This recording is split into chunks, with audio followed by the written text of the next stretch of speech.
اب نبی آ کر یہ اعلان کرتا، بے شک وہ امتی نبی ہو، اعلان کرتا کہ میں نبی ہوں، شریعت تو آ گئی کہ مجھے مانو، یہ آرڈر آ گیا، اس کا یہ کہنا ہی دیا کہ میں نبی ہوں، اس میں یہ حکم ہے کہ میرے پر ایمان لاؤ، جو نہیں لائیں گے وہ کافر ہو جائیں گے۔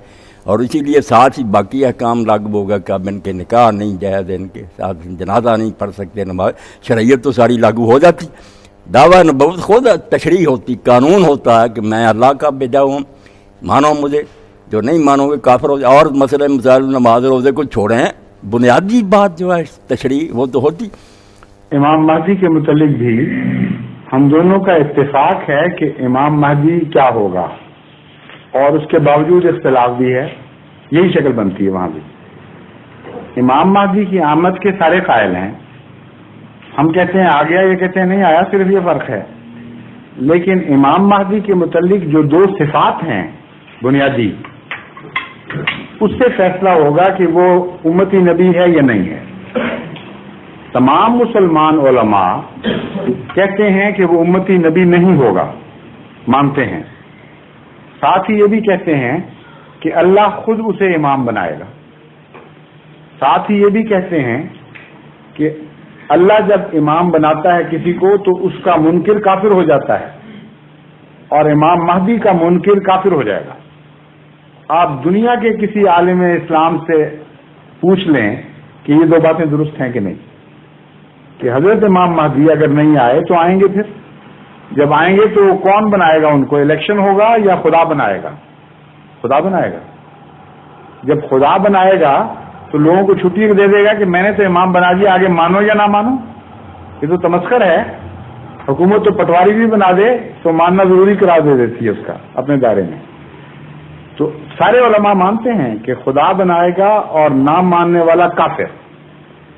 اب اپنے علماء سے پوچھ لیجئے، ایک مثال دیں مذہب کی تاریخ میں کہ کسی کو خدا نے خود مقرر کیا ہو اور اس کا انکار کافر کر دے اور وہ غیر نبی ہو۔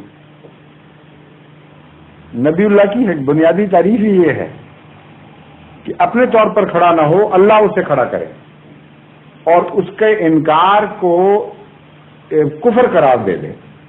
قرآن کریم میں جو مبادیات ہیں ایمان کی، ان میں سے ایک نبی اللہ ہے کہ نبی اللہ پر ایمان لاؤ۔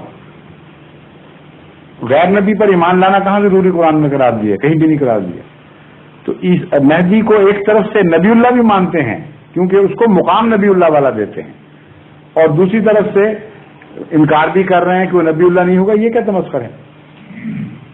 سچائی کا طریق یہ ہے کہ جو کسی کا مقام ہے پھر وہی نام بھی دو اس کو، بس صرف یہ جھگڑا ہے نام کا، ورنہ مقام کے لحاظ سے ہمارے اور ان کے درمیان امام مہدی کے بارے میں کوئی اختلاف نہیں ہے۔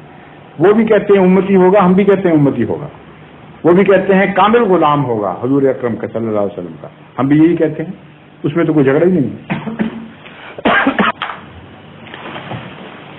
اب اگر آپ تھوڑی دیر کے لیے بھول جائیں حضرت مرزا صاحب کو، دعوے کو، جماعت کو، فرض کریں کل سچا امام مہدی آ جاتا ہے، تو آپ اس سے یہ پوچھیں گے کہ نہیں کہ جناب آپ کو کس طرح پتہ چلا آپ امام مہدی ہیں؟ اگر وہ کہے کہ مجھے خیال آیا ہے یا میرا الیکشن ہوا تھا فلاں جگہ، تو آپ کہیں گے ہم تھوکتے بھی نہیں تیری امامت پہ۔ اگر وہ کہے مجھے خدا نے بنایا ہے، تو آپ کہیں گے کس طرح پتہ چلا؟ وہ کہے گا الہام ہوا ہے۔ تو مولوی کہے گا الہام تو ہو ہی نہیں سکتا، وہی بند ہے، کہاں سے آئے گا امام؟ پھر چھٹی ہو گئی نا اس سے بھی۔ اور پھر اب وہ کہیں گے کہ اچھا ہم تمہیں نہیں مانتے، ہمارے متعلق کیا فتویٰ ہے؟ وہ کہے گا فتویٰ وہی ہے جو ہمیشہ سے چلا آیا، مجھے نہیں مانو گے تو کافر۔